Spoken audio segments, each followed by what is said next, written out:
আসসালামু আলাইকুম ওয়া রাহমাতুল্লাহি ওয়া বারাকাতুহু।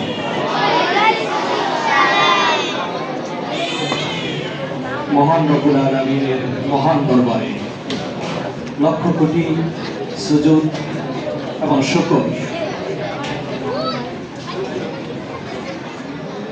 যে আমাদেরকে আলেম হওয়ার জন্য মহাখালী দারুল উলুম হুসাইনিয়া কামিল মাদ্রাসার ছাত্র হওয়ার তৌফিক দিয়েছেন। আলহামদুলিল্লাহ। সম্মানিত আসসাদায়ে কেরাম, শিক্ষার্থী ও শিক্ষার্থীবৃন্দ,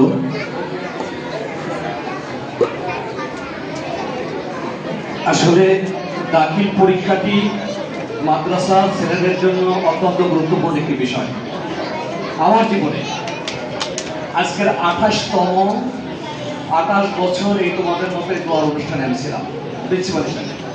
আজকের 28তম দিন আমি অতিবাহিত করছি। আলহামদুলিল্লাহ। তোমাদের মধ্যে একদিন আমি দাখিল পরীক্ষা দিয়েছিলাম, এই কথা বললে হবে না। 1980 সালে আমি দাখিল পরীক্ষা দিয়েছি। অনুভূতি এমন ছিল, পরীক্ষা দেওয়ার পরে ওস্তাদ তরমুজ নিয়ে দাঁড়িয়ে আছে, ডাব দিয়ে দাঁড়িয়ে আছে। ওস্তাদ কি ছাত্রের জন্য দাঁড়িয়ে থাকে? কেন? আমার অঙ্কের ওস্তাদ বলছিল, আমি সার্সির আলিয়া বাচ্চা লেখাপড়া করেছি, যে তুমি যদি অঙ্কে 100 নাম্বার পাও, আমি বলতে একটু স্বাচ্ছন্দ্য বোধ করি, তুমি যে অঙ্কে ম্যাথমেটিক্সে 100 নম্বর পাবে, বাংলাদেশে ফার্স্ট হবে। কিন্তু আমার দুর্ভাগ্য, আমি অঙ্কে 100 নম্বর আমি পাইনি। আমার স্যার আশা করেছিলেন আমি 100 নম্বর পাই, সে কারণে আমি পরীক্ষায় থার্ড হয়েছি। First, second, third all over the Bangladesh. তখন রেজাল্ট হলো টোটাল বাংলাদেশের উপরে কে ফার্স্ট হয়েছে, সেটা রেডিওতে ঘোষণা হতো। কিতে ঘোষণা হতো? আমার নামটি যখন 3 নাম্বার হিসেবে আমার নাম রেডিওতে ঘোষণা হয়েছে, সারা বাংলাদেশ তো জেনেছি, আমার গ্রামের মানুষ এই রেজাল্ট তো দেখে নাই। আমি ওদিকে যেতে চাচ্ছি না, এভাবে আমি দাখিল আলিম হাজির কামে সব জায়গায় বিস্তার করছি, সব জায়গায় 1-2 কেজি ছিলাম। এজন্য লাগবে একটি পরিকল্পনা, একটি নিয়ত আর আলেম হওয়ার ইচ্ছা। তোমার বাবা মা যদি তোমাকে কেন মাদ্রাসায় দিয়েছে? মাদ্রাসায় দিয়েছেন তুমি ওরাসাতুল আম্বিয়া হবে, তুমি আলেম হবে, তুমি তোমার বাবা মায়ের জানাজা পড়াবে। এই কথা সত্য হবে, কথা বলা যাবে না। তুমি তোমার মায়ের জানাজা পড়াবে। আমি আমার মায়ের জানাজা আমি পড়িয়েছি। আমরা 5 ভাই, আমার 6টা বোন, আমরা 11 ভাই বোন। একদম শুরু থেকে ঘোষণা আমার নাম বলছে। আমার বড় এখন আছে, আমার কথা বলছে ও জানাজার নামাজ পড়াবে। আমি মায়েরটাও পড়িয়েছি, বাবারটাও পড়িয়েছি। আর আমারটার জন্য আমার সন্তানকে বলেছি, বাবা তুমি আমার জানাজার নামাজ পড়াবে, কাজে তোমার আমলটা কেমন হতে হবে এবং তোমাকে আলেম বানাতে চাই। আমি যেদিন জন্মগ্রহণ করেছে, আমি তখন দুর্বাটি আলিয়া মাদ্রাসার প্রিন্সিপাল। ওই দিনই শিক্ষকদেরকে নিয়ে মিষ্টি বিতরণ করে আল্লাহর কাছে বলছি যে আল্লাহ তুমি ওকে আলেম বানাও। আর কিছু বানাবার আমার উদ্দেশ্য নেই। ও আমার জানাজা পড়বে, আমি মারা গেলে আমার কবরের সামনে সূরা ফাতিহা পড়বে, এই উসিলায় আল্লাহ আমাকে মাফ করে দেবে। আমি তো আমল করেই যাব। এরপর যদি কোনো শর্টেজ থাকে, সেটা আমার সন্তানের মাধ্যমে আল্লাহ পূরণ করবেন। তোমরা আমার সন্তান তুলো। সকলকে বলছি, প্রতিষ্ঠানটি অত্যন্ত গুরুত্বপূর্ণ জায়গায়, অত্যন্ত গুরুত্বপূর্ণ জায়গায়। কালকে একটি মাদ্রাসায় গিয়েছি, অনেক কষ্ট হয়েছে। ততক্ষণ সিএনজি, ততক্ষণ রিক্সা, ততক্ষণ হাঁটা। ওখানে ভাইস প্রিন্সিপাল বলে কি, হুজুর এই মাদ্রাসার চাকরি নিয়ে অনেক কষ্ট হচ্ছে। আমি বলছি না, আলহামদুলিল্লাহ, মহাখালী মাদ্রাসাটি এমন একটি জায়গায়, যেমন জায়গার দামও বেশি, তেমন সেখানে যাতায়াতও খুবই সুন্দর। তোমরা এই মাদ্রাসার ছাত্র হতে পেরেছো, এই জন্য তোমরা নিজেকে গর্ববোধ করো, বলে আলহামদুলিল্লাহ। যারা এই মাদ্রাসায় জায়গা দিয়েছেন, যারা মাদ্রাসাটি করেছেন, যাদের হাত ধরে আমি উত্তরসূরি হিসাবে এই মাদ্রাসাটি পেয়েছি, মাওলানা ইউনুস আসহারি, এই মাদ্রাসার কি বলে যে প্রতিষ্ঠাতা প্রিন্সিপাল, আমার আগে ছিলেন, তিনি এখনো বেঁচে আছেন। অসুস্থতার জন্য দোয়া চাই। তোমরা তার জন্য কি করবে? দোয়া করবে। আর আমরাও দিন দিন আমরাও একটি জায়গায় চলে যাচ্ছি, আমরাও তোমাদের কাছে দোয়া চাই। প্রিয় শিক্ষার্থীরা, this is the very very important. প্রথম সার্টিফিকেট, প্রথম সনদ দাখিল। এর আগে তুমি আর কোনো পরীক্ষা দেওয়া না। তুমি ষষ্ঠ শ্রেণীতে পরীক্ষা দেওয়ার সুযোগ পাও নাই, অষ্টমে পরীক্ষা হয় সেটাও তুমি সুযোগ। ওই ফার্স্ট তুমি দাখিল পরীক্ষা দিতে যাচ্ছ, এইটা সামনের সাথে যারা আছে। সময়টি অত্যন্ত গুরুত্বপূর্ণ। মোবাইলটাকে 3 তালাক দিতে হবে। কয় তালাক? 3 তালাক দিলে আর বউ ফিরে আনা যায় না, ঠিক আছে? এই মোবাইলটা আজকের থেকে,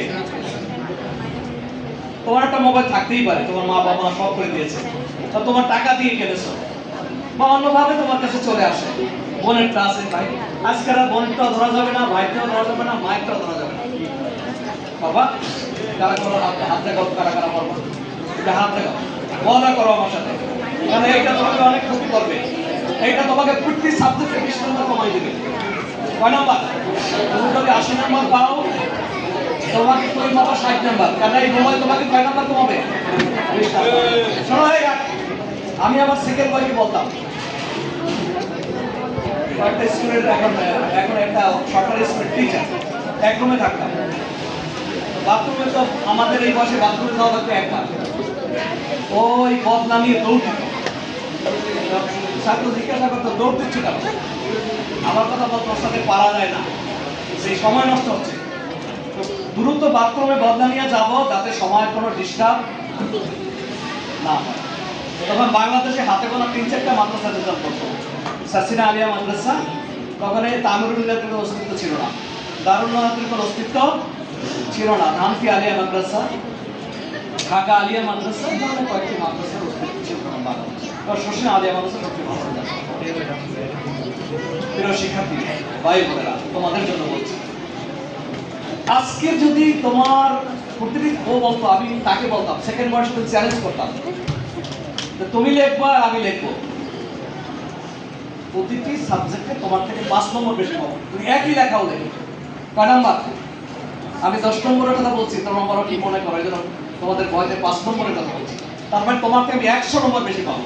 তুমি যদি 700 পাও, আমি 800 পাবো, কারণ কনফিডেন্স গ্রো করেছিলাম, হাতের লেখা সবকিছু মিলে একটি জায়গায় আমি অবস্থান করেছিলাম।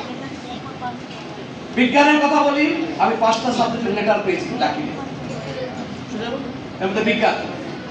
বিজ্ঞানের দিন একটি প্রশ্ন এমন ভাবে আসছে যেটা আমার সিলেবাসে আমাকে আমার ছাত্র পড়ায়নি, নকল তো নাই, আমাকে ওটা লিখতে হবে। খেয়াল করে শোনো, তোমাদেরকে বলছি, আমি যদি না লিখি তাহলে ওই নাম্বারটি আমাকে দিবে না। 5টা প্রশ্ন লিখতে হবে, 50 নাম্বার বলছে, 50 নাম্বার। কয় নাম্বার? বিজ্ঞান স্যারের আছে। আমি 40 নাম্বারের অ্যান্সার দিয়েছি। একটি প্রশ্ন গাছগাছরা সম্পর্কে আসছে, কিন্তু এটা ভালো আমরা পড়ি নাই, আমাদেরকে পড়াই নাই স্যার, আমিও ভালো করে পারি না। তো গাছ সম্পর্কে তো আমি জানি, তো গাছ সম্পর্কে যেহেতু জানি, আমি গাছ সম্পর্কে লিখে দিয়েছি। যদি ওই প্রশ্নের নাম্বার না দিত, আমি 45 তো পেতাম না, আমি একটা লেটার পেয়েছি, 45 নাম্বার পেয়েছি। তখন কোরআনের সাবজেক্টটি এমন হয়েছে যে কোরআন তখন আমরা তো উর্দুতে লিখতাম, এক্সামিনার আমার লেখা বুঝে না, মানে ফার্সি আরবি ফার্সি উর্দু মিলিয়ে লেখা। এক্সামিনার তো নিম্নমানের করেছে, উনি লিখতে পারে, উনি বুঝলেন, উনি খাতাটা ফেরত দিয়েছে। বাকি বিল্লাহ চেয়ারম্যান মাদ্রাসা, বাকি বিল্লাহ বিপদে পড়েছে। শশীল আলিয়া প্রিন্সিপালকে ডেকেছে যে আপনার মাদ্রাসার ছেলের টেস্ট পেপার যদি না দেন, এটা খাতা আমি বাতিল করে দেব, সেই খাতাটা আমার। এক্সামিনার বলছে যে এমন যে ছাত্র লিখতে পারে আমার ধারণা নেই, তার টেস্ট পেপার লাগবে। কি পেপার? টেস্টের গুরুত্ব আছে, টেস্ট পেপার প্রয়োজন। টেস্ট পেপার দেখাতে না পারলে এই পরীক্ষা কি হবে? বাতিল হবে। তখন আমার বানুড়িপাড়া হুজুর নামে একজন হুজুর আছে, বলেছেন আবুল হাশেম হুজুর, ওনার বাড়ি বানুড়িপাড়া, ওনার বাড়িতে সে পেপার নিয়ে গেছে। সেই পেপার বাকি বিল্লাহকে দেখিয়েছে। বাকি বিল্লাহ যে বোর্ডের চেয়ারম্যান থেকে নাম্বার দিয়ে সর্বোচ্চ নাম্বার, ওই বছর সর্বোচ্চ নাম্বার ফরাসিতে পাইছে 85। তখন এই এখন তো রেফারেন্সের জমানা তখন ছিল না, সর্বোচ্চ নাম্বার তখন 85, আমি পেয়েছি। আলহামদুলিল্লাহ। আমি তোমাদেরকে জানাতে চাই কথাটি, তুমি কোন প্রশ্নের অ্যান্সার বাকি রেখে তুমি আসবে না, তুমি পারো না, ওই এক্সামিনার পড়ে না। একটা সত্য কথা বলি, এক্সামিনার অত পড়ে না, হ্যাঁ, তবে তার একটা কি আছে, সে প্রথম লাইনটা পড়বে, এরপর উল্টাবে কেন, তো হিসাব করবে একটা খাতা দেখলে আমি 45 টাকা পাবো, চলে আসে। তো সেক্ষেত্রে প্রথম দেখবে আবার লাস্টে চলে যাবে। আমাদের মহাদেশ সাহেব বলছে যে লিখতে যে একটি প্রশ্নে 1 ঘন্টা নষ্ট করবে না, দরকার নাই, এনা 3 পৃষ্ঠা, 3 পৃষ্ঠা কি এনা, তোমাকে 10 নম্বরের ভিতর তোমার 8 দিবে। তুমি যদি 10 পৃষ্ঠা লাগো তারপর 8 দিবে, 8.5 দিবে না 9 দিবে, তখন সব প্রশ্ন তোমাকে টাচ করতে হবে। মনে করো যে এখানে কথা আছে, তোমার পাশে যে থাকবে সে অন্য মাদ্রাসার শিক্ষার্থী, তার সাথে তোমার সম্পর্ক তৈরি করতে হবে। কি করা যাবে?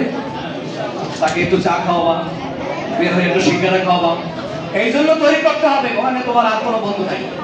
এই শিক্ষামন্ত্রী আমার দুর্বাটি দেখেছিল, এই যে এহসান বিলন নকল ধরতে আমার প্রতিষ্ঠান হেলিকপ্টার নিয়ে গেছে।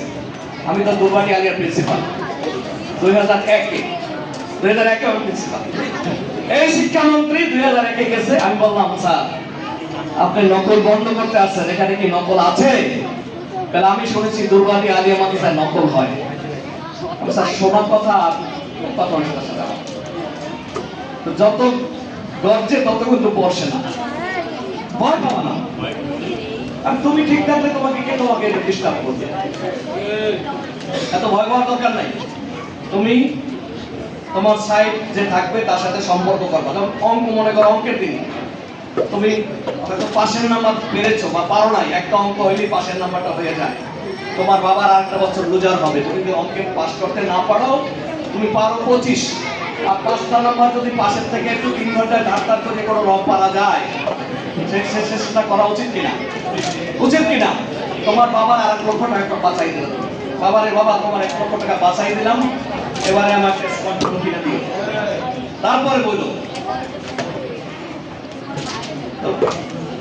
তোমার সাইড ম্যান, পিছনের ম্যান, তার সাথে সুসম্পর্ক তৈরি করতে হবে। তোমার সাথে, কার সাথে? প্রতিটি মানুষই স্বার্থপর। এই স্বার্থপর না হলে দুনিয়াও টিকতো না। নিজের স্বার্থ আগে দেখতে হবে। নিজে বাঁচলে বাবার নাম নাকি? নিজে বাঁচো, অন্যকে বাঁচাও। কু আনফুসাকুম ওয়া আহলিকুম নারা, কোরআন বলছে আগে জাহান্নাম থেকে নিজে বাঁচো, তারপর আহালকে বাঁচাইতে বলছে। নূহ আলাইহিস সালাম ছেলেকে বাঁচাবার জন্য বলছে যে ওটা আমার ছেলে। আল্লাহ বলেন ইন্নাহু লাইসা মিন আহলিক, ও তোমার আহাল না, ও তোমাকে মানে না, ও আমাকেও মানে না। ও বলছে যে বাবাকে লাগবে না, আমি ওই পাহাড়ের এক কোনায় যে আমি নাক লাগাই নাক করে আমি বেঁচে যাবো। আল্লাহ তো তাকে বাঁচায়। বাঁচানোর মালিক কে? আল্লাহ। সম্মানের মালিক কে? মানির মান কে রাখে? তোমাকে কামিয়াবি করাবেন কে? আল্লাহর উপর তাওয়াক্কুল, আল্লাহর উপর ভরসা। আমাদের মহাদেশ সাহেব বলেছেন, আমি এর সাথে একটু অ্যাড করতে চাচ্ছি। আধা ঘন্টা সময় আগে তোমাকে দিবে খাতা, একটা সময় খাতার কাজ শেষ, কোনো কাজ নাই, তখন মা আর বাবার নাম জপন করার কোনো সুযোগ নাই, অন্য কোন নাম তখন নেওয়ার কোনো সুযোগ নাই। নাম নিতে হবে কার? আল্লাহ। তখন সূরা ফাতিহা পড়বা, সূরা ইখলাস 3 বার পড়লে এক রকম কোরআন শরীফের সওয়াব পাওয়া যায়। ওই সময় পড়বা যে আল্লাহ 3 বার সূরা ফাতিহা পড়লাম, আমি যা পড়েছি তা মনে লিখতে পারি, যা পড়ি নাই তাও মনে লিখতে পারি। বুঝতে পারছো? তুমি সুন্দর করে এই তোমার চেহারা এক্সামিনার দেখবে না, কি দেখবে? তুমি সুন্দর না, তুমি কালো না, তুমি ফর্সা, তুমি কেমন টুপি পরেছো দেখবে না। কিসের চেহারা দেখবে? খাতার চেহারা। তাহলে প্রতিটি লাইন সোজা হতে হবে। কি হতে হবে? লাইন যেন বেকাতারা না হয়, লাইন সোজা করে লিখতে হবে। এক্সামিনার যেন মনে করো ওজন বিপাকে পড়ে যায়, এত সুন্দর লেখা, নাম্বার আছে 10, তাই 9 দিয়ে দিই। আমরাও বিপদে পড়ি, আমি কামালে খাতা থেকে বিপদে পড়ি, হয়ে যায় 90, হয়ে যায় 85, তাই কি নাম্বার কেটে দিব? লেখা দেখলে পড়াটা হয়ে যায়।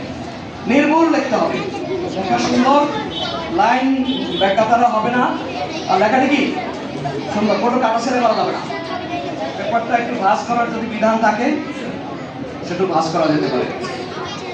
আর পরীক্ষা শেষে প্রত্যেকটি পৃষ্ঠায় নাম্বার দিবা, একদম 1 থেকে শুরু করে 130, 32, 35, 37 যত পৃষ্ঠা লেগেছো ওই তত পৃষ্ঠা তোমার মনে থাকবে না, তুমি ওই তোমার প্রশ্নের উপরে লিখবা যে আমি 40 পৃষ্ঠা লিখেছি, আমি 35 পৃষ্ঠা লিখেছি, প্রত্যেকটা পৃষ্ঠায় নাম্বার দিবা। কারণ শত্রু দুশ্মন কিন্তু আছে, লুজ রাশির বিষয়ও আছে, কেউ যেন মাঝখান দিয়ে কেউ দুশ্মনী না করতে পারে। এজন্য তোমার যত পৃষ্ঠা তুমি লিখেছো তত পৃষ্ঠা তুমি নাম্বার দিয়ে আসবে। ক্লিয়ার? প্রত্যেকটি প্রশ্নের অ্যান্সার তুমি যেভাবে পারো সেভাবে লিখবে, সাইড ওয়ার্কের খাতির করবে, সম্পর্ক তৈরি করবে, যাতে ওর থেকে একটু সহযোগিতা পাও। বড় রকমের কোনো নকল করা যাবে না, বড় রকমের বেশি তাকানো যাবে না। আমার মহাকালী মাদ্রাসার একটি সুনাম আছে সারা বাংলাদেশে। এটি বাংলাদেশের 10 নম্বরই পড়বে।